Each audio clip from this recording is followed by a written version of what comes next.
Istri CEO saya bab 841-850. Lily Qingfeng merasa frustrasi.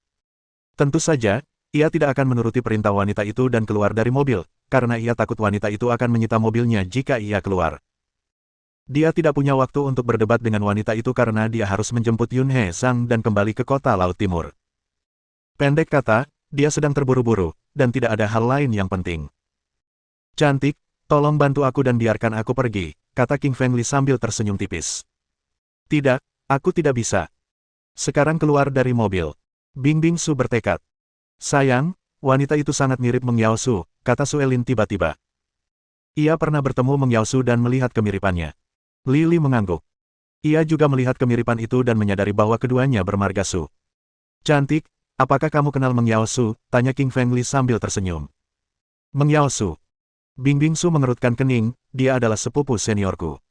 Oh, kebetulan sekali. Meng Yaosu adalah temanku dan kau adalah sepupunya yang lebih muda, jadi kita hampir seperti keluarga. Tolong lepaskan aku. Li Qingfeng mencoba merayunya. Dunia ini sungguh menakjubkan. Lily tidak menyangka akan bertemu sepupu Meng Yaosu, Bingbing Su, di kota Tianjing.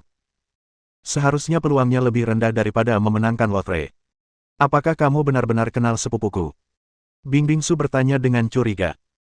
Kedengarannya mencurigakan karena Meng Yaosu bekerja di kantor polisi di kota Laut Timur dan mereka sekarang berada di kota Tianjing, dan kedua kota ini cukup jauh satu sama lain. Tentu saja. Kami berteman baik. Li Qingfeng tersenyum, berharap ia akan berbaik hati kepada Meng Yaosu dan membiarkannya pergi. Bingbing Su tidak mempercayainya, jadi ia menelepon Meng Yaosu dengan ponselnya. Meng Yaosu mengonfirmasi pernyataan Li Qingfeng melalui telepon, membuktikan bahwa ia mengatakan yang sebenarnya. Namun Bingbing Su tetap menolak melepaskannya. Qingfeng Li, meskipun kamu teman sepupuku, kamu melakukan kesalahan saat mengemudi, jadi kamu tetap harus keluar dari mobil dan diperiksa. Bingbing Su mengangkat wajahnya dan berkata dengan nada tegas. Lily memutar matanya. Apa wanita ini bodoh? Kau pikir kau lebih mementingkan kebenaran daripada kesetiaan keluarga, dan menurutku kau kurang waras. Tentu saja, dia tidak akan keluar dari mobil dan menjalani pemeriksaan. Jika mereka melakukannya, foto dirinya dan Suelin akan terekam kamera dan ketika disiarkan di TV, mereka akan menjadi terkenal di Huaxia. Merasa hubungannya dengan Meng Yaosu tidak berguna, Qingfeng Li harus mencari solusi lain. Dia menelepon Jiang He Tang, kepala keluarga Tang di kota Tianjing, dan pasti punya cara untuk menyelamatkannya dari masalah ini. Melalui telepon, Qingfeng Li menceritakan situasinya dan Jiang He Tang berjanji akan segera menyelesaikan masalah tersebut.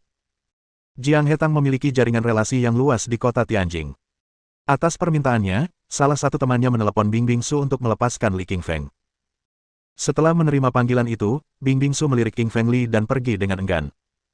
Baru pada saat inilah Li Lily memahami pentingnya hubungan. Ia memuji dirinya sendiri karena telah menjadikan Jiang He Tang sebagai pelayannya, alih-alih membunuhnya. Kalau tidak, masalahnya tidak akan selesai secepat ini. Mereka berkendara ke hotel dan menjemput Yun He Zhang sebelum berkendara keluar dari kota Tianjing. Masalah di kota Tianjing sudah sedikit mereda, tetapi Qingfeng Li diganggu bukan oleh paviliun pedang, melainkan oleh suatu kekuatan tak dikenal. Tak lama setelah Li Qingfeng meninggalkan kota Tianjing, ia menerima telepon dari Xianzi Qin. Xianzi memberitahu Qin bahwa tetua Qin terbunuh dalam perjalanan untuk membantu Li Qingfeng setelah mendengar tentang upaya Zhen Tiangu untuk membunuhnya. Ia bahkan terbunuh di wilayah Istana Kaisar Api. Tetua Qin telah membuat Li Qingfeng terkesan ketika ia membantunya di pameran seni bela diri kuno. Kali ini, Tetua Qin meninggal ketika ia mencoba membantu Li Qingfeng setelah menerima telepon dari Xianzi Qin. Xianzi Qin juga memberitahu Qingfeng Li bahwa di tubuh Tetua Qin terdapat luka hitam aneh yang mengandung keberadaan perangkat spiritual yang tidak lazim. Perangkat spiritual yang tidak lazim. Li Qingfeng tercengang mendengar penjelasan Xianzi Qin. Seniman bela diri kuno dikategorikan ke dalam jalur ortodoks dan non-ortodoks, dan perangkat spiritualnya kemungkinan juga terbagi. Perangkat spiritual ortodoks mengandung cahaya, sementara yang non-ortodoks mengandung kegelapan dan hawa dingin. Li merasa semuanya lebih rumit daripada yang terlihat. Ia tahu bahwa orang yang membunuh Tetua Qin dengan alat spiritual yang tidak lazim pastilah musuhnya, dan musuh itu kemungkinan besar sangat kuat. Dia mendapati musuh-musuhnya tidak hanya datang dari paviliun pedang, tetapi juga bersembunyi dalam kegelapan. 4 jam kemudian, Li Qingfeng kembali ke kota Donghai. Ia mengantar Zhang Yunhe dan Suelin ke rumah masing-masing sebelum pergi ke kediaman tim taring serigala. Dia telah meminta Tian Qizang untuk menyediakan sebuah villa bagi anggota tim Wolf Fang sehingga mereka dapat berlatih bersama. Bos, kau di sini, kata Taois itu dengan penuh semangat. Dialah orang pertama yang melihat Li Qingfeng. Si botak dan Dewa Kematian juga menatapnya dengan penuh semangat. Mereka merindukan bos mereka setelah sekian lama menghilang. Bagaimana perkembangan kekuatanmu? Tanya Li Qingfeng sambil tersenyum. Tim Taring Serigala adalah kekuatan rahasianya dan jurus pamungkasnya. Bos, kita bertiga sudah mencapai tingkatan puncak alam surga bawah, kata Taois gembira. Harus diakui, semua anggota tim Taring Serigala sangat berbakat. Mereka telah menaklukkan benua serigala dan kini mencapai kemajuan luar biasa dalam latihan bela diri kuno mereka. Lily merasa senang. Sekutu-sekutunya di tim Wolf Fang tidak mengecewakannya, dan kemajuan pesat mereka membuktikan bakat tinggi dan pemahaman mereka yang luar biasa.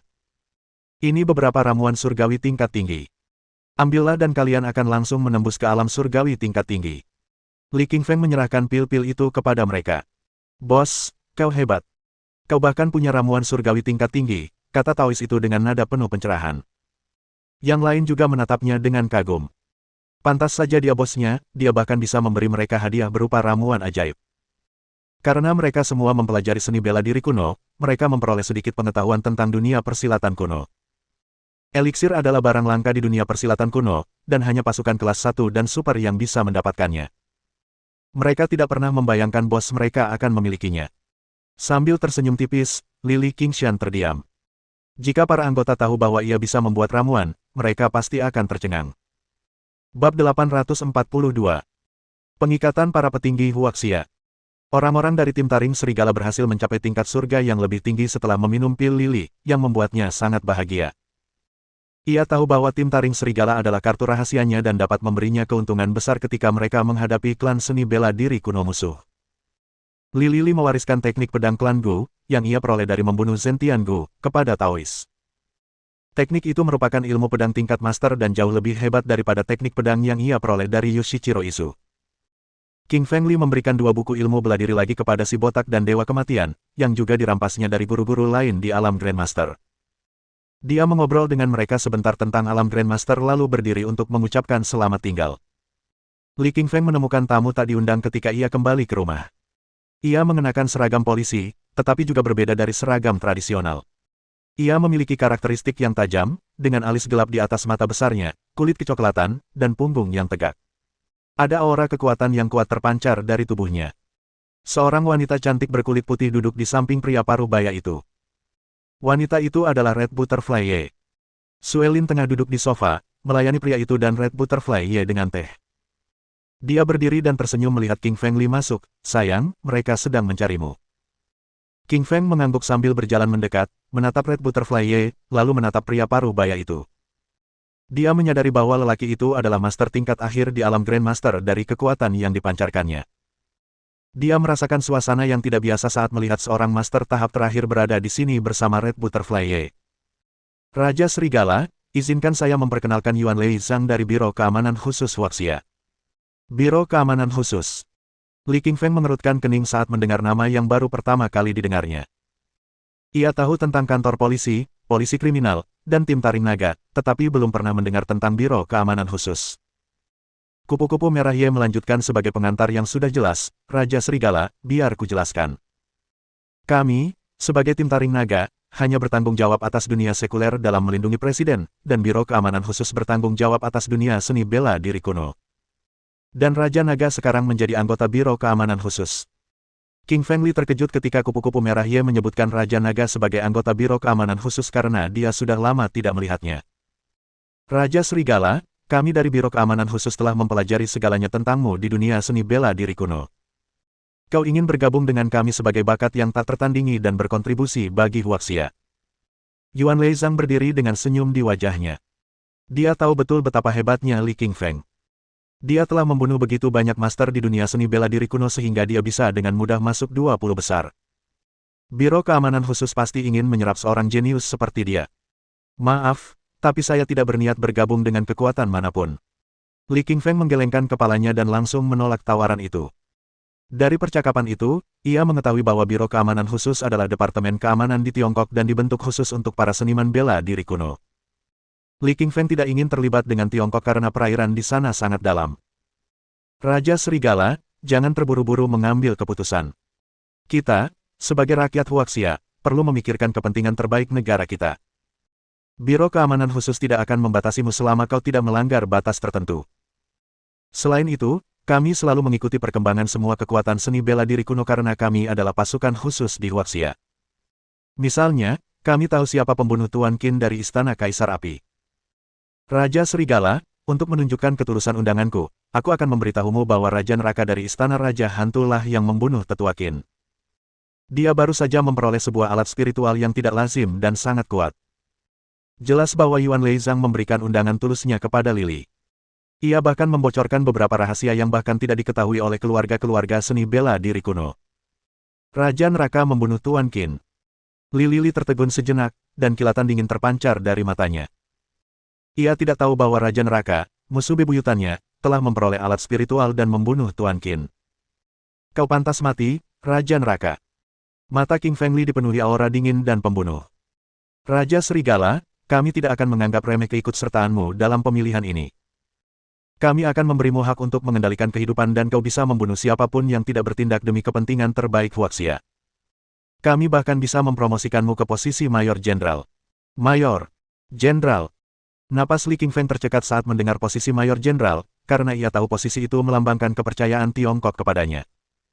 Ia akan menikmati perlindungan tingkat tinggi, dan itu juga seperti memiliki kartu bebas penjara yang dapat melindunginya dari kematian. Ya, Li Qingfeng kini dianggap sangat kuat di seluruh dunia berkat kekuatannya. Namun, ia mengerti bahwa akan mudah bagi mereka yang ingin mengalahkannya. King Fengli memang kuat tetapi ia tidak dapat mengalahkan rudal dan bom nuklir. Li Qingfeng meluangkan waktu untuk mempertimbangkan untung ruginya dan akhirnya berkata, ya, saya setuju untuk bergabung dengan Biro Keamanan Khusus. Selamat telah menjadi anggota tim Grandmaster kami, Raja Serigala. Ini lencanamu yang menandakan status seorang Mayor Jenderal. Yuan Leizang mengeluarkan brosur kecil berisi lencana dan menyerahkannya kepada King Fengli. Di Biro Keamanan Khusus, terdapat tim surga bawah, tim surga atas, dan tim Grandmaster, yang dibagi berdasarkan 3 tingkatan seni bela diri kuno. Tim Grandmaster adalah yang paling kuat di antara semuanya. Wajar bagi Li Qingfeng untuk bergabung dengan tim Grandmaster karena ia adalah Master di ranah Grandmaster. Ia tahu Raja Naga juga ada di sana, tetapi bertanya-tanya di tim mana ia ditugaskan. Percakapan antara Lily dan Zhang Yuanlei berlangsung menyenangkan, karena mereka saling bertukar informasi tentang seni bela diri kuno. Kesamaan minat ini membuat pertemuan pertama mereka menjadi momen yang membahagiakan. Kau sekarang seorang Mayor Jenderal, sayang. Suelin tampak gembira setelah semua orang pergi. Ia tahu apa arti semua itu meskipun ia bukan anggota militer. Menjadi seorang perwira adalah sebuah kehormatan yang diimpikan banyak pria di Huaxia. Suelin bangga pada suaminya, melihat bahkan pejabat tinggi Huaxia ada di sini untuk mengundang King Fengli bergabung dengan mereka. Tentu saja, alasan mereka melakukan itu adalah karena perilaku luar biasa dan menakjubkan dari King Fengli akhir-akhir ini. Lily tersenyum tipis. Ia bercita-cita menjadi prajurit dan jenderal sejak kecil. Namun, karena berbagai alasan, ia dibawa ke benua serigala oleh gurunya, dan cita-citanya pupus setelah ia menjadi Raja Serigala. Saat ini, ia dipromosikan menjadi Mayor Jenderal langsung karena kekuatannya, dan ia diperhatikan oleh Biro Keamanan Khusus, yang membuatnya cukup senang. Panggilan telepon dari Raja Iblis Singa berdering sebelum sorak-sore itu menghilang. Lily memerintahkan Raja Iblis Singa dan Raja Iblis Naga Hijau untuk mencari Raja Iblis lainnya. Saat menelepon, ia pasti telah menemukan beberapa informasi tentang mereka. Bab 843. Menuju Pulau Gelap. Ada kabar baru, Raja Iblis Singa, tanya Li Qingfeng sambil menekan tombol jawab. Tuan Muda, kami telah mencari informasi tentang Raja Iblis lainnya dan menemukan bahwa Raja Iblis Hiu Macan ada di Pulau Pasifik. Kami kemudian menuju ke sana dan sekarang kami terjebak di Pulau Gelap di Samudra Pasifik, kata Raja Iblis Singa dengan ngeri. Kapal yang ditumpangi Raja Iblis Singa dan Raja Iblis Naga Hijau diserang di dekat Pulau Gelap dan mereka bertemu monster laut. Kemudian mereka memasuki Pulau Gelap yang mengerikan dan dipenuhi banyak binatang buas. Pulau Gelap. Lily merasa ngeri mendengar nama ini karena pulau ini merupakan salah satu dari 10 pulau paling berbahaya di Samudra Pasifik. Pulau ini menyimpan banyak sekali kengerian. Samudra Pasifik sangat luas karena merupakan salah satu dari 4 samudra di bumi. Banyak kapal dan pesawat terbang melewati Samudra Pasifik, tetapi mereka selalu menghilang begitu mendekati Pulau Gelap. Terus terang saja, Pulau Gelap telah menjadi pulau yang tidak menguntungkan dan membuat banyak orang ketakutan. King Fengli tidak tahu bahwa Raja Iblis Singa dan Raja Iblis Naga Hijau telah terjebak di pulau itu. Sembunyilah di pulau ini, Raja Iblis Singa, dan jangan berkeliaran. Aku akan datang menyelamatkanmu. Setelah mengucapkan kata-kata itu, Li Qingfeng menutup telepon. Kedua Raja Iblis ini telah banyak membantu Li Qingfeng dan sekarang keduanya bekerja untuknya. Dia pasti akan menyelamatkan mereka karena mereka dalam bahaya. Pulau gelap terlalu berbahaya, sayang. Apa kau harus pergi? Suelin mendengar percakapan di ponsel. Suelin tahu tentang kengerian pulau gelap meskipun ia hanyalah orang biasa. Ia mengetahui tentang semua orang hilang yang pergi ke pulau gelap dari berita. Sue ingin menghentikannya pergi ke sana karena dia tidak ingin dia hilang juga. Istriku, aku harus menyelamatkan dua anak buahku yang terjebak di sana. Qingfeng merasa kasihan sambil menyentuh pipi Suelin dengan lembut. Li Qingfeng mengerti kekhawatiran Suelin. Sejak mereka menikah, ia selalu membuat Suelin khawatir karena ia telah melakukan banyak hal berbahaya. Suelin ingin terus menghentikannya, tetapi ia tahu bahwa Li Qingfeng menghargai persahabatannya. Ia bahkan rela terjun ke kolam darah demi dirinya, apalagi demi anak buahnya. Kamu boleh pergi asalkan kamu membawa Yoshiko Sato. Dia elit dan bisa berguna di saat-saat kritis. Dia pengawal yang kutinggalkan untukmu, sayang. Tidak, dia dari Pulau Pasifik dan pasti sangat mengenal Samudra Pasifik. Aku tidak akan membiarkanmu pergi kecuali kau membawanya, kata Suelin dengan cemberut dan keras kepala. Atas desakan Suelin, Li Qingfeng terpaksa setuju untuk membawa Yoshiko Sato. Selain Sato, ia juga membawa Taois, si botak, dan Dewa Kematian. Lily merasakan bahaya perjalanan ke pulau gelap ini. Akan lebih aman membawa tim taring serigala karena mereka mungkin menghadapi banyak musuh. Ia memerintahkan Alice untuk melindungi Ruyan Liu karena ia hanya tinggal seminggu lagi dari tanggal persalinan dan membutuhkan perlindungan. Zi Miao diperintahkan untuk melindungi Suelin. Ia merasa tidak aman meskipun kedua wanitanya akan dilindungi oleh Alice dan Zi Miao. Li Qingfeng kemudian memanggil kepala kota Tianjing, Yishan Luo, dan kepala Jiang Hetang, untuk meminta mereka mengirim orang untuk menjemput Suelin dan Ruyan Liu. Setelah semuanya diatur dengan baik, Qingfeng Li membawa Yoshiko Sato beserta ketiga anggota tim Wolf Fang naik bus menuju bandara. Di bandara, keempat orang itu menarik perhatian orang-orang di sepanjang jalan karena kecantikan Yoshiko Sato. Wajahnya yang semerah mawar, kulitnya yang semerah bunga teratai, dan bibirnya yang semerah ceri membuat semua orang terpukau. Dadanya yang besar, tubuhnya yang ramping, kaki-kakinya yang lurus dan jenjang, serta sosoknya yang seksi membuatnya tampak sebagai kecantikan yang langka. Banyak orang di bandara menatapnya dengan penuh kegembiraan, berharap bisa berada di dekatnya. Kecantikan Yoshiko Sato terkenal sebagai salah satu dari 4 wanita cantik dari Pulau Pasifik. Tak seorang pun yang bisa menolak pesonanya, selain Li Qingfeng. Bahkan anggota tim Wolf Fang menatapnya dengan kegembiraan.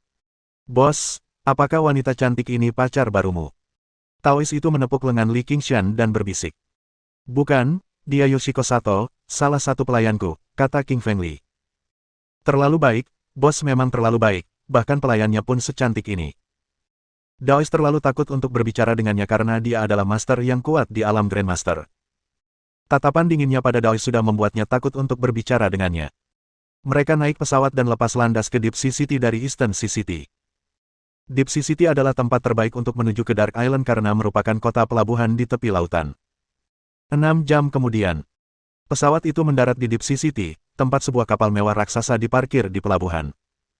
Semua penumpang kapal adalah wisatawan yang akan pergi ke Pulau Pasifik.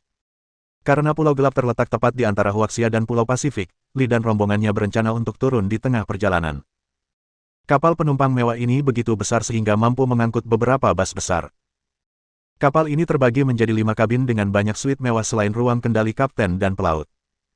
Ada juga fasilitas hiburan seperti restoran dan bar. Qingfeng Li mengajak Yoshiko Sato dan anggota tim Wolf Fang makan malam di sebuah restoran mewah yang terbuat dari kaca kristal, tempat sebagian besar orang makan malam. Li tertegun saat merasakan beberapa aura kuat di antara kerumunan. Aura-aura ini adalah aura para pendekar kuno, dan Li merasakannya meskipun aura-aura itu tersembunyi dengan baik. Ada seniman bela diri kuno di kapal penumpang. Li Qingfeng mengerutkan kening sambil menatap ke arah 5 orang di meja pertama. Mereka membawa pedang, berpakaian seperti pendekar pedang kuno, dengan aura pedang tajam yang terpancar. Meja kedua dikelilingi sekelompok orang merah tua bermantel merah tua. Wajah mereka memerah dan tercium aroma pembunuh yang kuat. 5 gadis muda cantik bergaun putih duduk di meja ketiga. Kekuatan yang mereka pancarkan juga luar biasa kuat. Meja keempat ditempati oleh sekelompok orang berbaju kuning, dipimpin oleh seorang wanita cantik seputih salju dengan wajah berbentuk seperti telur angsa. Lily tidak mengenal orang-orang di tiga meja pertama. Namun, wanita di meja keempat adalah Xian Ziqin, putri tertua Istana Kaisar Api. Bab 844. Konflik di kapal penumpang. Nona Qin, apa yang membawamu ke sini? King Fengli berjalan di depan Xian Ziqin sambil tersenyum. Dia selalu punya kesan baik terhadap si cantik ini. Keterkejutan muncul di wajah cantik Xian Ziqin saat dia melihat King Fengli. Bagaimana mungkin kau ada di kapal penumpang ini, Raja Serigala? Apa, saya tidak bisa naik kapal penumpang ini? Hei, kau tidak tahu berapa banyak master yang tersembunyi di kapal ini. Semua orang akan berebut mencari alat spiritual yang baru saja muncul di Pulau Gelap. Aku baru saja mendengar berita ini belum lama ini. Aku juga berencana pergi ke Pulau Gelap, jadi kita menuju ke tempat yang sama. Kata King Fengli sambil tersenyum terkejut. Peralatan spiritual sangatlah langka sehingga tidak mengherankan banyak orang di kapal ini pergi ke Pulau Gelap untuk mendapatkannya. Xian Ziqin pun tersenyum, Raja Serigala, biar ku beritahu. Orang-orang di meja pertama berasal dari Paviliun Pedang. Mereka tergolong pasukan kelas super dan sangat kuat. Orang-orang di meja kedua adalah vampir Grandmaster dari kekuatan yang tidak lazim. Gadis-gadis dari meja ketiga berasal dari Istana 100 Bunga. Sekte mereka adalah kekuatan besar yang terletak di antara jalan ortodoks dan non-ortodoks, dan jangan remehkan mereka. Xian Ziqin tidak ingin King Fengli dimanfaatkan jadi dia menceritakan semua yang diketahuinya. Paviliun Pedang.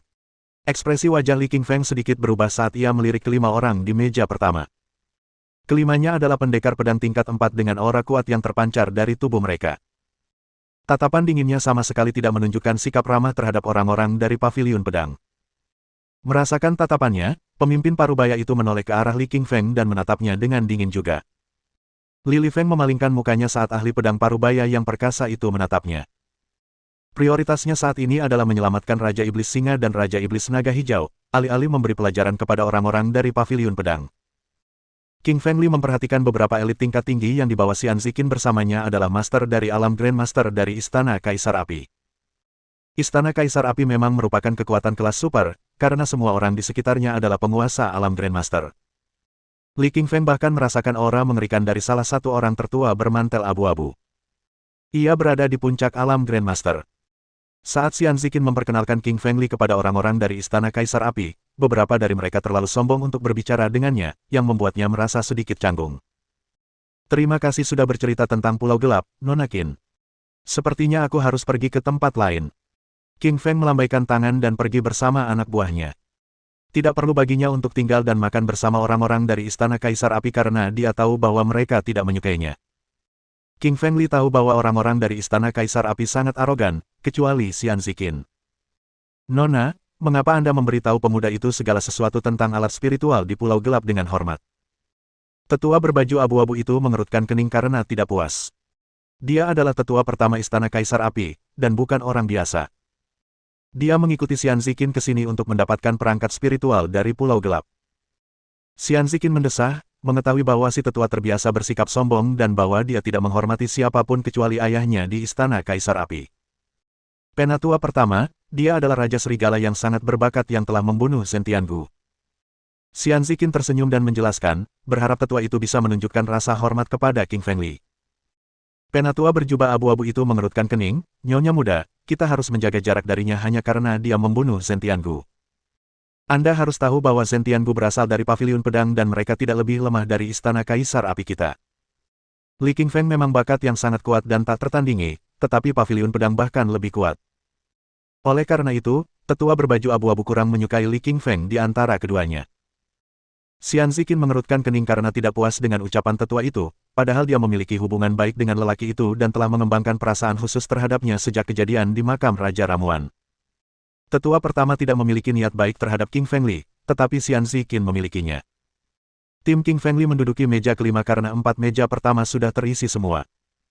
Meja kristal ini sangat indah, dengan kilauan menawan dan beragam pola ukiran. Restoran di kapal penumpang itu begitu mewah sehingga para ahli dunia seni bela diri kuno memilih untuk bersantap di sini.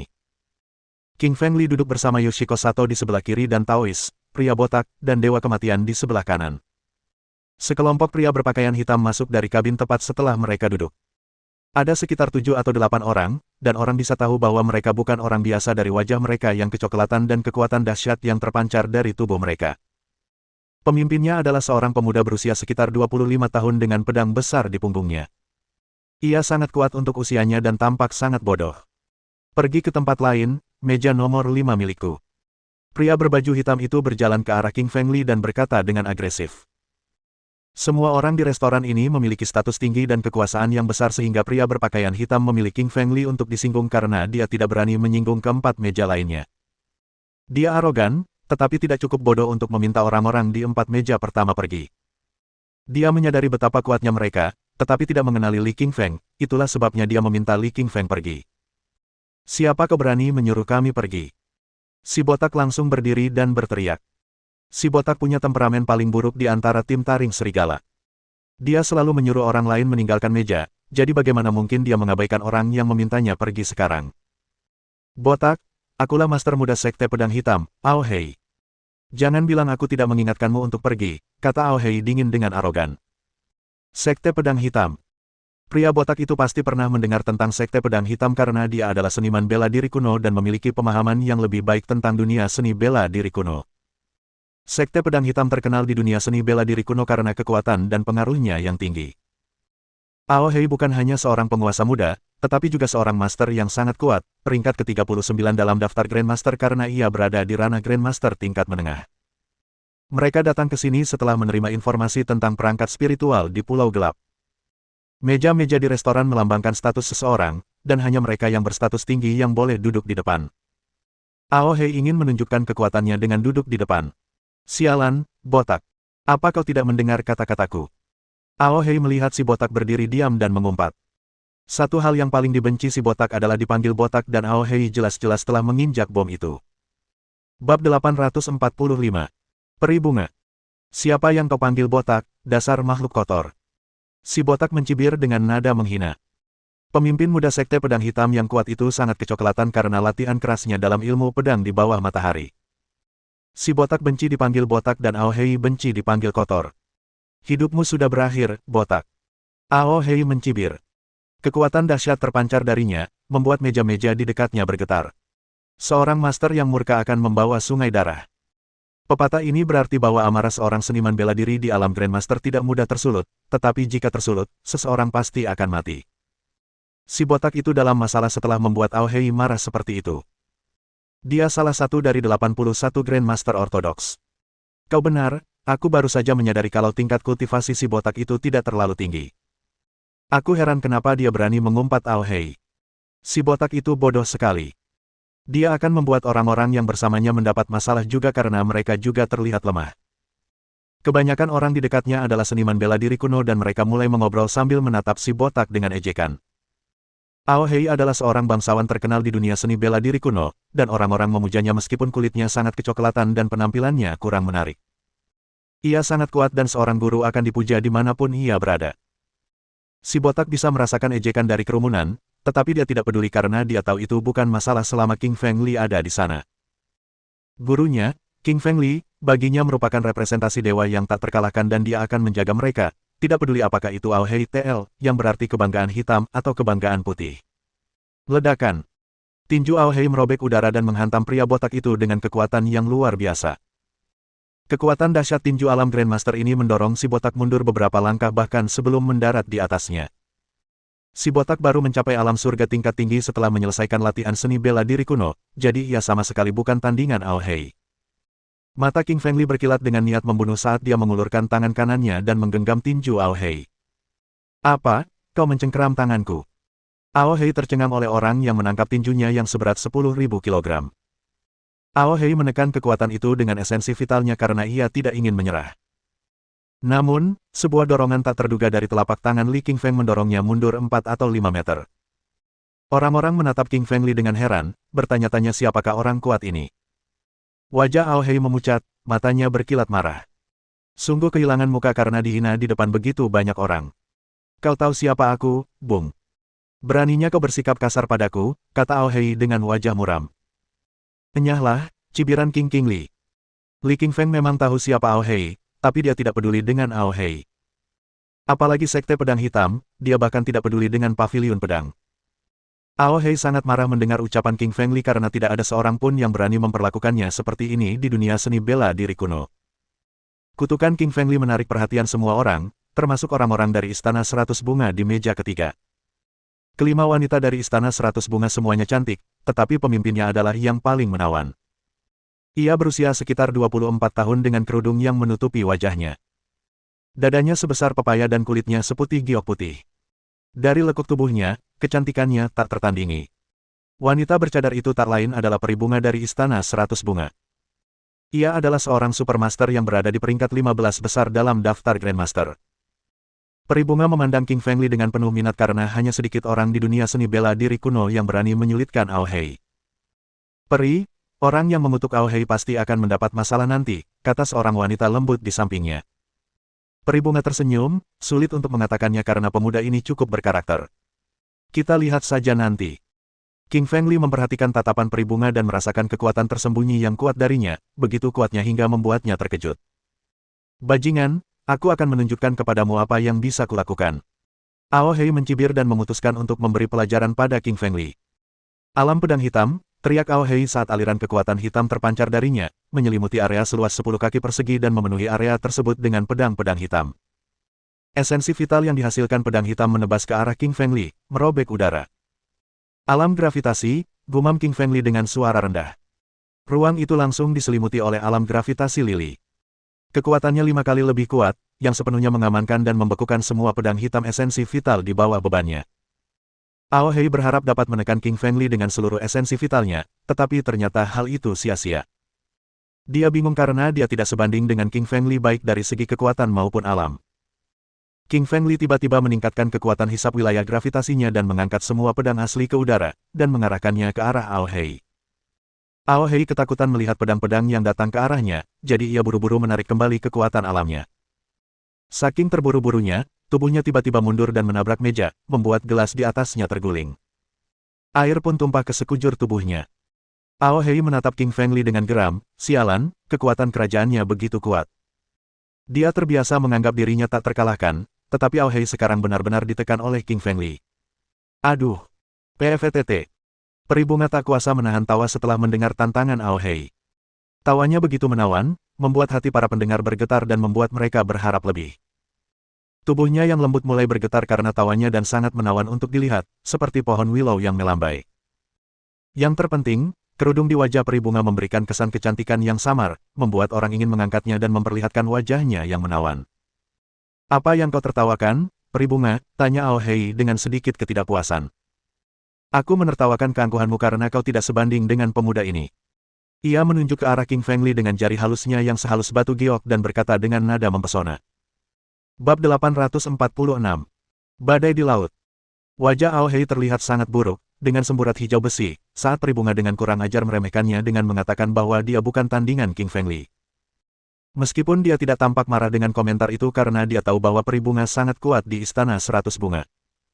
Ao Hei tidak berani marah pada peri bunga, tetapi dia melampiaskannya pada King Fengli. Bung, aku akan menunjukkan keahlianku teknik pedangku yang kuat. Sekte Pedang Hitam, sebagai sekte kelas 1, terkenal dengan teknik pedangnya dan telah mengalahkan banyak lawan. Setiap Grandmaster harus mengalahkan musuh yang tak terhitung jumlahnya untuk bisa mencapai ketenaran. Teknik angin hitam, teriak Ao Hei dengan marah sambil mengayunkan pedang panjang di tangannya dengan kecepatan yang sangat tinggi. Pedang itu merobek udara dan menimbulkan suara ledakan. Angin kencang dengan siklon hitam terbentuk, siklon tersebut setajam pisau. Ini adalah teknik tingkat tinggi dari ranah Grandmaster. Saking kuatnya, satu ayunan pedang bisa menghasilkan badai angin hitam yang membelah tubuh manusia. King Fengli duduk diam di kursi saat Ao Hei mengeluarkan teknik kuatnya.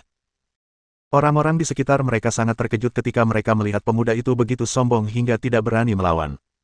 Bam! King Fengli membalik pergelangan tangannya, mengeluarkan pedang api merah dan menebas pedang panjang Ao Hei dengan kekuatannya yang tak terkendali. Kaca!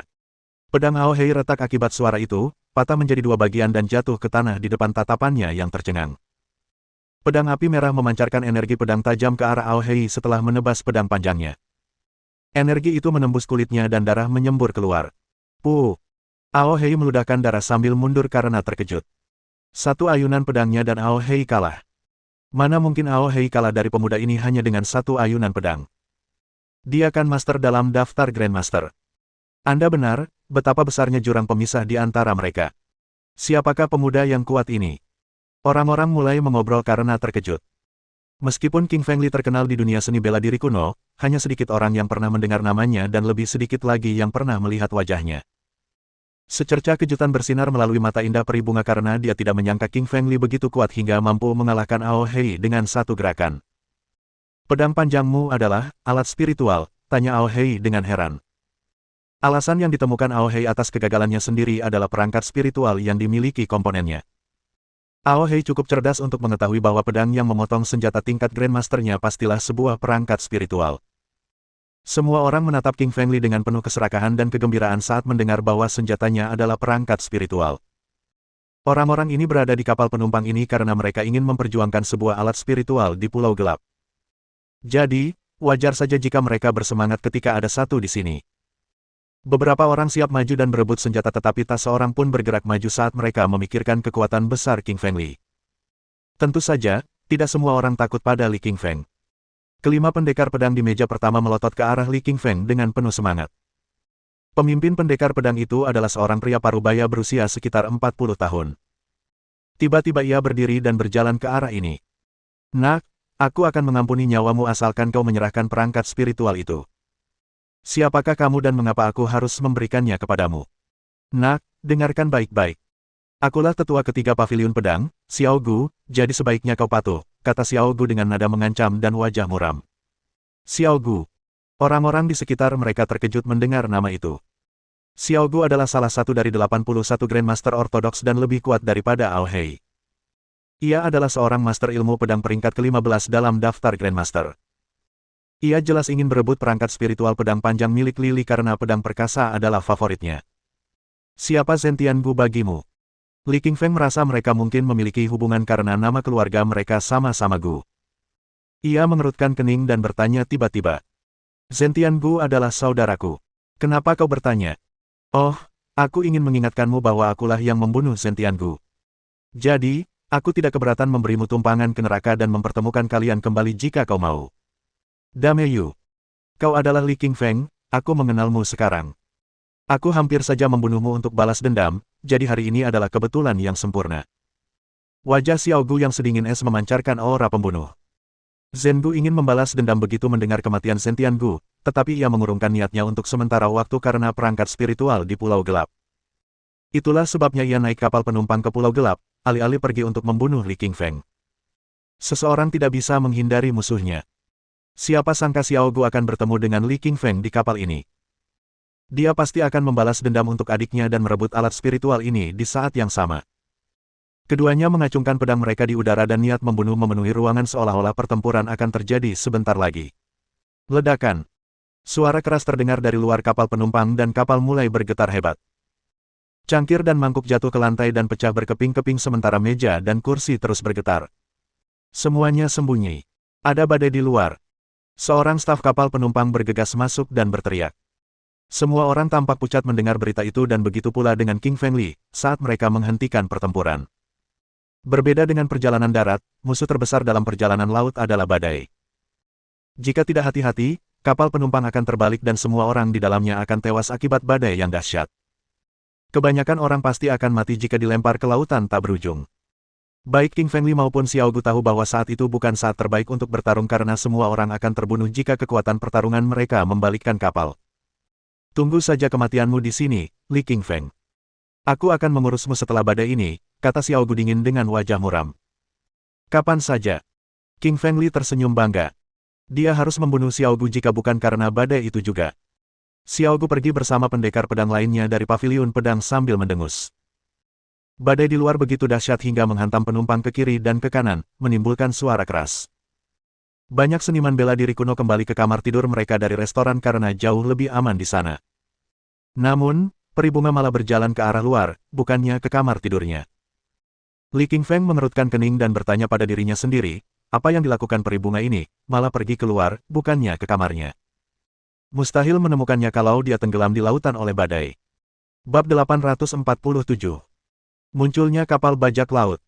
Bocah kecil, lihatlah keluar. Ini bukan badai angin biasa. Suara kaisar malam kegelapan bergema di kepala King Feng Li. Senior, bagaimana mungkin badai angin bisa menjadi tidak biasa jika itu hanya disebabkan oleh angin topan? Saya merasakan kekuatan aneh dari tengah laut. Hati-hati saat keluar. Aku mengerti. King Fengli mengangguk dan berjalan keluar. Taois itu tertegun dan bertanya, "Bos, kenapa kau pergi keluar, ke tengah badai yang dahsyat?" Badai itu pasti setidaknya level 10. Li Qingfeng melambaikan tangan, "Kalian kembali ke kamar tidur dulu, jangan keluar, Taois. Aku akan pergi melihat." Dia meninggalkan restoran dan menuju ke dek luar setelah mengatakan itu. Ini adalah kapal penumpang raksasa dengan dek besar seukuran lapangan basket. Lili menatap lautan luas di depannya. Angin kencang menggulung ombak setinggi 10 meter yang datang ke arah kapal. Badai dahsyat itu dihasilkan dari gelombang yang ditimbulkan oleh angin kencang. Badai itu menutupi langit dan menghantam kapal penumpang dengan keras, mengguncangnya maju mundur seolah-olah akan terbalik. Tetesan air hujan yang besar mendarat di dek bersamaan dengan badai, menimbulkan suara yang keras. Tubuh indah peri bunga berdiri di dek sembari menatap lautan di balik kerudung putihnya, tenggelam dalam pikirannya. Tetesan air hujan itu secara otomatis menguap begitu mendekati perisai putih di sekelilingnya, itu adalah perisai khusus yang hanya dimiliki oleh para master di alam Grandmaster.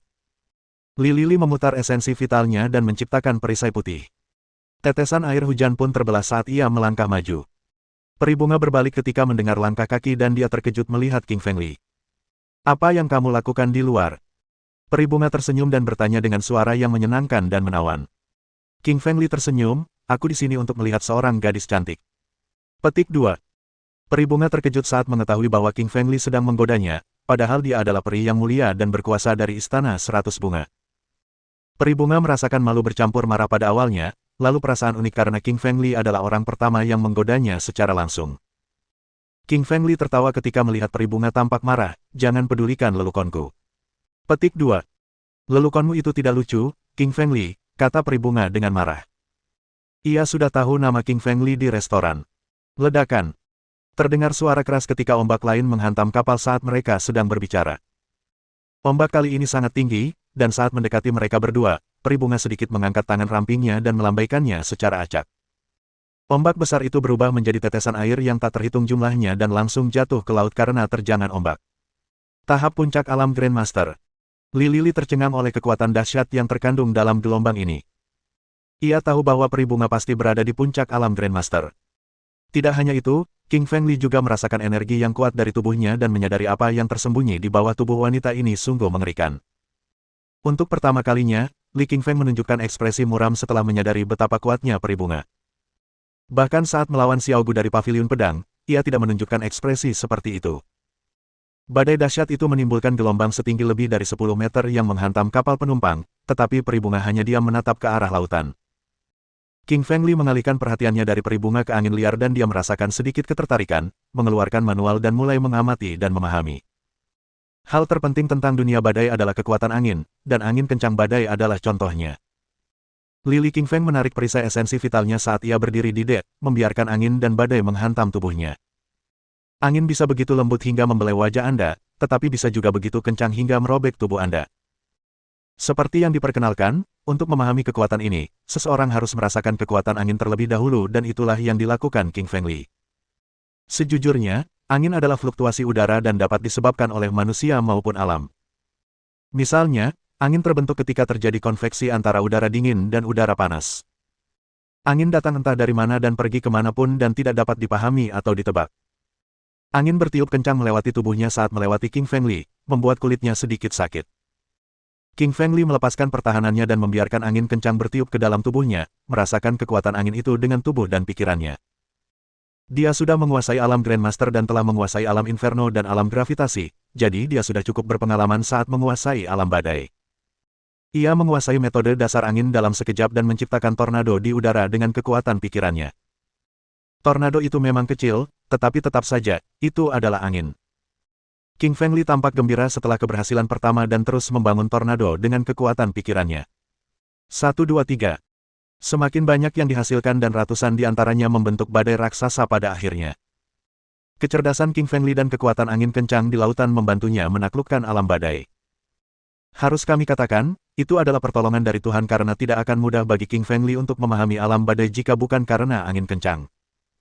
Haha, kekuatan alam lain. King Fengli tertawa riang. Sekarang setelah dia memiliki alam neraka, alam gravitasi, dan alam badai, dia yakin bahwa dia dapat membunuh musuh manapun dalam sedetik dengan ketiga alam itu. Peri bunga melirik Li Qingfeng, jangan tertawa. Ada sesuatu yang datang ke sini. Apa? Ada sesuatu yang datang ke sini. Qingfeng Li terkejut dan dia menatap jauh ke dalam lautan saat keceriaan di wajahnya menghilang. Itu adalah kapal raksasa yang datang dari jauh. Kapal itu sebesar kapal penumpang mereka dan seluruhnya berwarna hitam dengan bendera tengkorak di atasnya. Kapal bajak laut. Itu kapal bajak laut. Li Qingfeng terkejut ketika melihat bendera skill. Dia telah menjelajahi benua serigala dan lautan seperti Raja Serigala sebelumnya.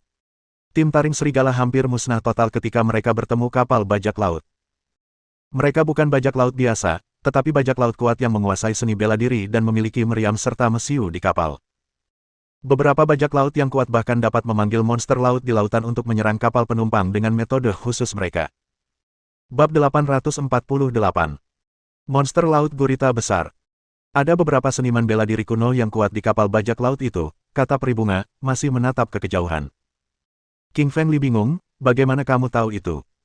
Sejujurnya, Qingfeng Li lebih penasaran terhadap peri bunga ini daripada khawatir terhadap para bajak laut. Tidak seorang pun yang tahu tentang kemunculan kapal bajak laut itu kecuali peri bunga, yang tampaknya telah meramalkannya dengan kekuatan khusus. Dengan menebak, katanya sambil tersenyum dan lembut. Peri bunga mengatakan kepadanya bahwa dia hanya menebak karena dia tidak akan memberitahu Qingfeng Li tentang rahasianya. Dia tersenyum tidak percaya dengan kata-kata wanita ini. Kapal bajak laut kuno itu masih jauh dari mereka. Kapal itu mirip dengan kapal bajak laut Karibia, tetapi berbeda dengan kapal baja masa kini yang terbuat dari kayu. Bendera tengkorak kanvas kapal bajak laut itu tampak sangat mengerikan. Bendera itu menari-nari tertiup angin saat kapal bergoyang-goyang mengikuti ombak. Bang! Tiba-tiba, sebuah bola meriam hitam terbang dari kapal bajak laut menuju kapal penumpang. Bola meriam itu diarahkan dengan sangat akurat ke geladak meskipun ada badai di lautan. Seseorang melihat kita, jadi mereka mulai menembaki kita. Peri bunga memandang kapal bajak laut di kejauhan dan berkata dengan suara tenang. Qingfeng Li tercengang mendengar kata-katanya karena bajak laut ini pasti cukup hebat hingga mampu melihat orang-orang di dari jarak yang begitu jauh. Lili menghunus pedangnya dan menebas udara dengan kuat. Energi pedang itu melesat menuju bola meriam dan membelahnya menjadi lautan. Perangkat spiritualmu cukup bagus, kata peri bunga melirik ke arah Qingfeng Li. Kau tidak tergoda oleh alat spiritual itu? Tanya Li Qingfeng heran ketika ia menangkap nada bicaranya yang ceroboh saat membicarakan alat itu. Dia malah tersenyum menawan alih-alih menjawab pertanyaannya. Para bajak laut tahu bahwa orang di itu adalah seorang master ketika mereka melihat bola meriam pertama terbelah menjadi dua. Kali ini, mereka menembakkan selusin bola meriam secara terus-menerus. Beberapa bola meriam berterbangan dari segala arah, seolah-olah itu adalah tembakan dewa kematian yang ganas. Bola-bola meriam itu tampak semakin kuat di tengah badai. Alam badai, ejek Li Qingshan sambil melepaskan alam yang baru saja dipahaminya. Sebuah lapangan luas seluas 10 kaki persegi terbentuk di sekitar Li Qingfeng, dan selusin bola meriam membeku di udara. Pedang angin hijau setajam mata pisau langsung membelah bola meriam menjadi dua dan tenggelam ke laut. Kali ini, Qingfeng Li membuat suara keras dan para seniman bela diri kuno di kamar tidur berjalan ke setelah mendengar suara itu. Para seniman bela diri kuno ini tidak hanya sangat kuat, tetapi juga memiliki penglihatan yang tajam, sehingga mereka sudah melihat kapal bajak laut di depan. Bajak laut, ada kapal bajak laut, teriak salah satu pendekar kuno. Banyak orang keluar dari kamar mereka termasuk orang-orang dari Paviliun Pedang, Sekte Vampir, Istana Kaisar Api dan Sekte Pedang Hitam. Ratusan orang memandangi kapal bajak laut dari Melihat bajak laut di lautan adalah hal yang langka bagi para pejuang bela diri pedalaman ini, sehingga ada lebih banyak rasa ingin tahu daripada rasa takut di mata mereka. Aneh sekali kapal bajak laut itu berada di kejauhan dan bukannya mendekat, seolah-olah sedang mengamati kapal penumpang. Salah satu staf menjerit dan tiba-tiba menyemburkan darah saat sebuah benda hitam menembus dadanya. Ah, ah, ah, ah, ah. Beberapa jeritan lagi terdengar setelah jeritan pertama dan lebih dari 10 anggota staf terpotong oleh benda hitam dan jatuh berlumuran darah. Tentakel hitam yang sangat kuat itu seliar lengan manusia dan menyerang para seniman bela diri kuno setelah membunuh tongkat itu. Jumlah mereka begitu banyak sehingga langit dipenuhi banyak tentakel hitam dengan penghisap. Qingfeng Li menghunus pedangnya dan memotong salah satu tentakel hitam itu seolah-olah terjulur ke arahnya, cairan hitam memercik keluar darinya. Orang-orang dari Paviliun Pedang, Istana Ratusan Bunga, Sekte Vampir, dan Istana Kaisar Api semuanya memotong tentakel yang mencoba menyerang mereka secepat kilat. Benar saja, tidak semua orang sekuat mereka. Beberapa seniman bela diri kuno yang lebih lemah terpotong oleh tentakel dan tergeletak menjerit di tanah karena mereka tidak mampu menghindar tepat waktu. Ahahaha. Setelah beberapa tentakel hitamnya dipotong, monster laut itu merasakan sakit dan mengeluarkan suara keras saat memanjat haluan. Bola mata raksasa sepanjang 10 meter muncul pertama kali, memancarkan tatapan membunuh. Tubuhnya juga sebesar lapangan basket. Monster laut seukuran lapangan basket itu membuat orang-orang merinding.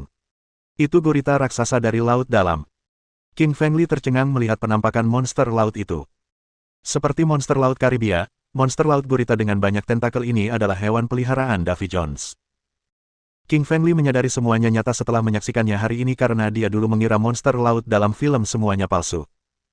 Jelas saja, monster laut jauh lebih besar dan ganas daripada hewan-hewan di daratan. Orang-orang tidak takut meskipun monster laut raksasa itu tampak sangat mengerikan karena mereka semua adalah seniman bela diri kuno yang kuat. Bajingan, izinkan aku menunjukkan paviliun pedang kami kepadamu. Xiao Fu keluar sambil membawa pedang panjang berwarna hijau bermotif bambu. Pedang itu bersinar hijau. Aduh! Xiao Gu mengayunkan pedangnya dan merobek ruang dalam sekejap, membentuk seperti pedang, lalu mencapai gurita itu dalam 1 detik. Gurita raksasa itu telah hidup cukup lama untuk merasakan kengerian cahaya pedang dan mencoba menghindar dengan tubuhnya yang besar. Namun, kecepatan pedang dan ukuran tubuhnya yang besar membuatnya mustahil untuk menghindar. Puh! Memercikkan! Gurita itu menjerit mengerikan saat terjatuh ke laut dan tubuh raksasanya memercikkan butiran-butiran pasir yang besar. Xiao Gu dari paviliun pedang sungguh kuat. Dia membunuh monster laut gurita dengan 1 tebasan pedang. Benar, tidak heran dia adalah master ke-15 dalam daftar Grandmaster. Oi, sekarang aku agak khawatir kalau Li Qingfeng membuat Xiao Gu marah. Orang-orang berdiskusi dengan takjub. Mereka tercengang oleh kenyataan bahwa Xiao Gu membunuh monster laut raksasa yang tampaknya sangat kuat itu hanya dengan 1 tebasan pedang. Wajah King Fengli menjadi serius dengan alis yang menegang saat dia menyadari kekuatan Xiao Gu.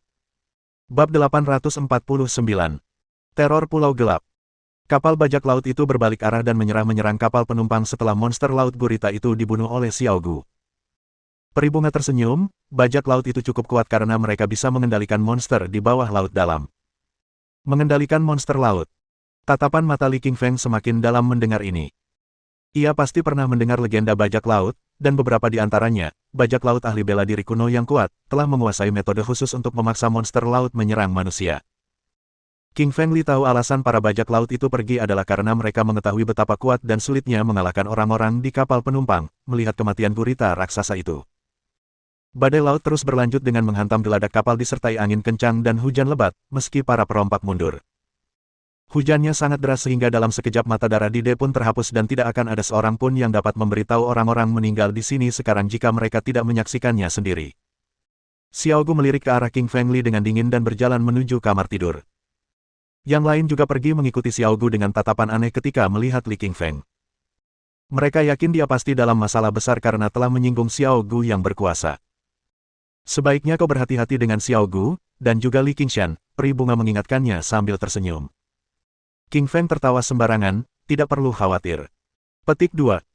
Dia tidak mengatakan apa-apa lagi melihat Lily yang begitu percaya diri, karena dia memang tidak terlalu mengenalnya. Setelah menatap ke arah laut, dia pun meninggalkan dek. Setelah semua orang meninggalkan dek, King Feng ditinggalkan sendirian di sana. Nak, aku merasakan sesuatu yang aneh di bawah laut, tapi tiba-tiba surut. Senior, kamu bahkan tidak bisa merasakannya lagi dengan energi spiritualmu. Seandainya saja sebelumnya begitu, aku bisa saja merasakannya. Tapi sekarang aku sangat lemah dan hanya memiliki energi spiritual yang tersisa. Jadi, aku hanya bisa merasakan samar-samar monster laut raksasa yang bahkan lebih kuat dari gurita tadi. Sepertinya lautan penuh bahaya. King Fengli mengangguk dan mendesah. Ia tahu bahwa gurita raksasa yang mati itu hanyalah prajurit kecil di lautan dan masih banyak lagi monster laut yang lebih kuat di bawah laut. Sekarang setelah monster laut misterius itu mundur, King Fengli tidak perlu lagi tinggal di dek, jadi dia berbalik dan kembali ke kamar tidur. Di kamar tidur. Bos, Anda sudah kembali. Nona Qin datang untuk mencari Anda dan pergi karena Anda tidak ada di sana, kata Taois itu. Lily mengangguk karena ia tahu Xian Ziqin hanya ingin mengobrol dengannya untuk bersenang-senang. Dan ia tidak punya waktu untuk itu sekarang. Daois, luangkan waktu dan berlatihlah lebih banyak. Aku mengajak kalian jalan-jalan untuk melatih dan memperluas pengetahuan kalian tentang pembantaian dunia seni bela diri kuno. Tim Wolfang pernah terlibat dalam pembantaian sebelumnya, tetapi mereka hanya berada di dunia sekuler, bukan dunia seni bela diri kuno, yang jauh lebih kuat. Mereka mengangguk dan mulai berlatih karena mereka tahu betapa pentingnya kekuatan mereka. Semakin kuat mereka, semakin baik mereka bisa melindungi diri. King Fengli gembira melihat mereka memulai latihan dan ikut bergabung dengan mereka. Ia menyilangkan kaki di lantai, mengangkat tangan, dan membaca mantra. Dadanya naik turun saat ia menarik dan mengembuskan napas dari hidungnya. Udara putih keluar dari mulutnya setiap kali ia menghirup aroma saripati hijau. Tidak lengkap namun sangat kuat sehingga memperkuat kulit, otot, dan tulang King Fengli setiap kali dia berlatih.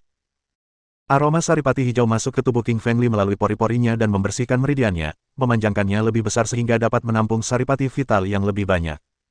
Dia berlatih sepanjang malam. Badai berhenti ketika matahari terbit di hari kedua. Cuaca cerah dan semuanya kembali normal di lautan. Lautan bisa berubah tanpa ampun. Di satu detik mungkin badai, di detik berikutnya mungkin cerah dan hangat seperti musim semi. Pulau gelap ada di depan. Kita sudah sampai. Tiba-tiba terdengar suara gembira dari Dek. King Fengli juga gembira karena bisa menyelamatkan Raja Iblis Singa. Ayo berangkat. Dia tersenyum dan datang ke Dek dari kamar tidur bersama tim Wolfang. Dek itu penuh sesak karena semua ahli bela diri kuno datang ke sini dari kamar tidur mereka. Mereka semua ingin memasuki Pulau Gelap untuk memperebutkan perangkat spiritual di sana.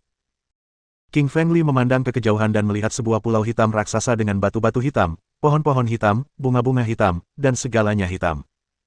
Li King Feng tampak serius sementara yang lain tampak gembira. Ia merasakan kekuatan dahsyat datang dari Pulau Gelap dengan inderanya yang tajam. Tidak diragukan lagi, bukan hanya King Fengli saja yang merasakan keunikan Pulau Gelap, orang-orang bersama Peribunga, Xiao Gu, Xian Ziqin dan Master Vampir pun merasakannya juga. Kapal penumpang itu menuju Pulau Gelap. Permukaan laut di sepanjang perjalanan sangat mengerikan karena dipenuhi bangkai kapal. Sepertinya setidaknya ratusan kapal hancur di sini. Korps yang tak terhitung jumlahnya mengapung di sekitar geladak yang rusak, beberapa di antaranya hanya berupa kerangka mengerikan yang ditinggalkan oleh monster laut. Wajah-wajah orang yang tadinya bersemangat berubah menjadi menyeramkan karena saking banyaknya korps yang membuat mereka takjub. Bahkan lebih banyak lagi korps yang terendam air selain yang mengapung. Tidak ada yang tahu berapa banyak orang yang kehilangan nyawa di sini. Jaraknya lebih dari 10 mil dari Pulau Gelap, jadi orang-orang itu bahkan belum sampai di sana sampai mereka mati. Semakin dekat mereka ke pulau itu, semakin banyak potongan kayu dan mayat yang ada. Udara dipenuhi aroma darah yang kuat. King Fengli memandangi pasukan ini dalam diam, berpikir tidak heran Pulau Gelap merupakan satu dari 10 pulau paling berbahaya di Samudra Pasifik. Cincin. Nada dering cepat memecah keheningan dan King Fengli mengeluarkan telepon genggamnya itu dari Raja Iblis Singa. Di mana kau, Raja Iblis Singa? Aku akan segera menjemputmu. Kata Li King Feng sambil menekan tombol jawab. Tuan, ada pasukan berjalan yang mengerikan di sini, dan Anda sebaiknya tidak datang, kata Raja Iblis Singa dengan suara ketakutan. Beberapa hari pertama setelah Raja Iblis Singa dan Raja Iblis Naga Hijau terjebak di Pulau Gelap, semuanya baik-baik saja. Namun, mereka segera menemukan hal-hal yang lebih mengerikan dan aneh. Ada laba-laba berwajah manusia yang luar biasa dan gerombolan pejalan kaki yang berada di luar imajinasi mereka. Bab 850. Laba-laba berwajah manusia. Mengetahui Raja Iblis Singa tidak akan berbohong padanya, King Fengli tercengang melihat betapa mengerikannya Pulau Gelap itu. Raja Iblis Singa, teriak King Qingli, namun sinyalnya hilang saat ia ingin melanjutkan bicaranya. Bunyi bip, bunyi bip, bunyi bip. King Fengli kesal karena kehilangan koneksi karena dia tidak tahu kapan Raja Iblis Singa berada. Di pulau terdalam, Raja Iblis Singa dan Raja Iblis Naga Hijau tengah berlari menjauh dari gerombolan orang yang berjalan sambil menjerit di belakang mereka. Ayo kita berpencar, Singa, agar peluang bertahan hidup kita lebih besar. Raja Iblis Naga Hijau mengerutkan kening. Raja Iblis Singa mengangguk, aku akan ke kiri dan kau ke kanan sekarang.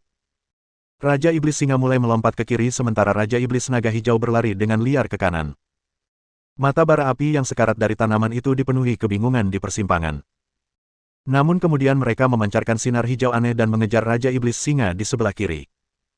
Tanaman mati itu tumbuh karena dikendalikan oleh manusia. King Fengli khawatir tentang Raja Iblis Singa karena tidak ada sinyal telepon seluler. Kapal penumpang itu melaju beberapa mil terakhir dengan sangat lambat karena banyaknya pecahan kapal dan tanaman pangan. Pulau Gelap telah menampilkan penampilan yang mengerikan sebagai salah satu dari 10 pulau paling berbahaya di Samudra Pasifik. Xian Ziqing tiba-tiba berjalan ke arah Li King Feng dan berkata dengan suara rendah, Raja Serigala, ini peta Pulau Gelap untukmu. Peta Pulau Gelap. Li Qingfeng mengangkat alisnya karena terkejut. Istana Kaisar Api pantas disebut kekuatan kelas 1 karena bahkan memiliki peta Pulau Kegelapan. Anda tidak membutuhkan peta ini, Nona King. Aku punya 2 dan ingin memberimu 1 untuk terakhir kalinya, tapi kau tidak ada. Itulah sebabnya aku memberikannya kepadamu sekarang. Terima kasih. King Fengli menerimanya dan mengucapkan terima kasih dengan tulus. King Fengli mengira Xian Ziqin hanya datang untuk mengobrol dengannya dan tidak tahu dia akan memberinya peta. Peta ini akan sangat membantu di Pulau Gelap yang menakutkan, penuh dengan binatang buas yang berbahaya dan monster beracun. Xian Ziqin kembali ke sisi Istana Kaisar Api setelah memberinya peta dan tetua berjubah abu-abu itu mengerutkan kening. Anda seharusnya tidak memberikan peta itu kepada King Fengli, Nona. Dia tersenyum mendengar tuduhannya, aku percaya padanya. Penatua berpakaian abu-abu itu memberi isyarat, membuka mulut hendak mengatakan sesuatu namun akhirnya tidak mengatakan apapun saat ia teringat status Xian Ziqin. Xian Ziqin memiliki keyakinan pada Li Qingfeng, tetapi tetua berjubah abu-abu itu tidak. Ia berpikir bahwa Li Qingfeng bahkan tidak akan bisa keluar dari Pulau Gelap karena telah menyinggung paviliun pedang. Tuan, mungkin Nona dari Istana Kaisar Api tertarik padamu, jadi dia memberimu peta Pulau Gelap. Taois itu berjalan di samping King Fengli dan berkata sambil tersenyum nakal. Enyahlah. King Fengli melirik ke arah Taois. Taois itu menyeringai karena dia yakin Xian Ziqin tertarik untuk memikat King Fengli, sama seperti banyak wanita lainnya. Kapal penumpang akhirnya melewati dedan tanaman yang rusak dan tiba di Pulau Gelap setelah 1 jam. Semua orang mulai merasakan kengerian pulau itu saat mereka melihat lebih dekat. Pulau itu menampilkan pemandangan aneh dengan semua benda hitam, termasuk pepohonan dan bunga. Orang-orang turun dari kapal penumpang satu persatu dan menginjakkan kaki di daratan Pulau Gelap, yang berbeda dengan daratan benua yang berbau asin. Ini saatnya kematianmu, King Fengli. Xiao Gu dan beberapa orang dari paviliun pedang menghentikan tim King Fengli segera setelah mereka memasuki Pulau Gelap. Li Qingfeng tahu mereka tidak akan membiarkannya lolos begitu saja, dan mereka pasti sudah melakukannya sejak lama jika bukan karena badai. Serigala itu akhirnya memperlihatkan taringnya yang ganas. Mereka benar-benar ingin menghabisi Li Qingfeng sekarang karena badai sudah reda. Xiao Gu, kita di sini untuk berebut alat spiritual, bukan untuk bertarung. Itu hanya akan memberi kesempatan bagi monster lain, kata Xian Ziqing. Faktanya, ada banyak sekali makhluk mengerikan selain manusia di Pulau Gelap jadi membunuh satu sama lain bukanlah ide yang baik. Tentu saja tidak semua orang berada di pihak Xian Ziqing, seperti Sekte Pedang Hitam dan Sekte Vampir. Mereka mendukung Xiao Gu dalam membunuh Li Qingfeng karena itu akan menghilangkan pesaing bagi mereka. Bukan begitu, Nona Qin. Lebih baik selesaikan konflik ini sekarang juga untuk menghindari serangan mendadak saat kita menemukan alat spiritual itu. Ao Hei berjalan di depan dan berkata. Dia pasti berada di pihak SWAT Pavilion karena mereka saling bermusuhan. Hua hua hua. Ada sesuatu yang mengeluarkan suara di rerumputan di kejauhan saat ini, seakan-akan sedang menuju ke arah mereka. Ah! Seorang ahli bela diri kuno muda tiba-tiba menjerit saat jantungnya direnggut. Ia tewas setelah teriakan itu dengan pekikan tajam. Semua orang menoleh untuk melihat, dan mereka hanya melihat seekor laba-laba raksasa yang menatap dingin ke arah mereka dari belakang, sambil tertawa terbahak-bahak. Laba-laba ini berwajah manusia, tetapi tubuhnya tetaplah tubuh laba-laba. Ia memiliki 8 kaki, masing-masing sangat tebal dan ditutupi duri hitam, cukup untuk menembus tubuh manusia. Laba-laba berwajah manusia. King Fengli terkejut saat melihat laba-laba itu karena dia belum pernah melihat laba-laba berwajah manusia sebelumnya, tetapi hanya mendengarnya. Konon katanya laba-laba berwajah manusia ini bisa mengeluarkan suara wanita menawan untuk memikat kaum pria dan melahap hati mereka. Namun laba-laba berwajah manusia di sini berbeda dari yang ada dalam legenda karena laba-laba ini menyerang ahli bela diri kuno itu atas kemauannya sendiri dan memakan jantungnya. Hati itu sungguh lesat, kata laba-laba berwajah manusia itu lirih sambil menelan jantung itu dan menjilati bersih sudut-sudut mulutnya. Laba-laba berwajah manusia dapat berbicara. King Fengli, Yoshiko Sato, tim Wolf Fang dan semua orang lainnya tercengang mendengar laba-laba itu berbicara. Apa-apaan ini? Kamu tetap laba-laba meskipun berwajah manusia, mengerti? Kamu serem banget kalau ngomong, jadi apa-apaan ini? Semua orang, termasuk Li Qingfeng, tercengang saat itu. Begitu pula Xiao Gu dari Paviliun Pedang dan Ao Hei dari Sekte Pedang Hitam. Semua orang kecuali Peri Bunga dan Xian Ziqin panik. Mereka berdua hanya menatap laba-laba berwajah manusia itu dengan tenang, seolah-olah mereka sudah tahu bahwa laba-laba itu bisa bicara. Mohon dukungan dari omom ante-ante sekalian, buat subscribe atau sharekan novel Mimin ke Facebook kalian, agar channel Mimin bisa terus berkembang. Dengan begitu, Mimin bisa lebih semangat untuk up novel seru lain ke depannya. Buat teman-teman yang sudah subscribe dan sharekan novel Mimin, Mimin ucapkan terima kasih sebanyak-banyaknya.